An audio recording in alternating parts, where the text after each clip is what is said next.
Christian Delon, vous avez participé aux conférences Trip Vivid aujourd'hui. Est-ce que vous pouvez nous faire un bref résumé de ce qui s'est dit et puis nous expliquer en quoi ça peut inspirer les décideurs du tourisme français?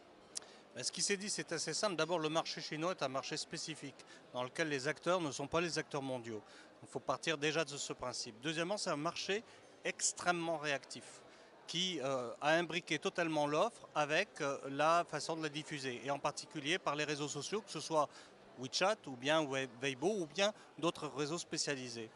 Et ça amène les acteurs du tourisme chinois à innover énormément en matière d'offres et en conséquence à être leaders sur leur marché, chacun d'entre eux, mais de façon assez différente de ce qui se fait en Europe.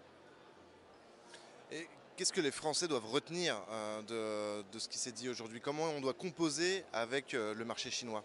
Je crois que ce qui est évident, c'est qu'on a ici en Chine l'autre marché du digital, l'autre pays du digital. Les États-Unis d'un côté et la Chine de l'autre. Nous, on est plutôt sous une domination américaine avec les plateformes américaines. Les plateformes chinoises sont là. Elles viennent en France. C'est Trip, Didi, Alibaba, bien sûr, tout le monde les connaît, mais d'autres sont susceptibles de venir en Europe et en France. En réalité, ce qu'il nous faut, c'est commencer à coopérer aussi avec ces plateformes, parce que si on ne coopère pas avec ces plateformes, eh bien on sera sous la domination exclusive des autres.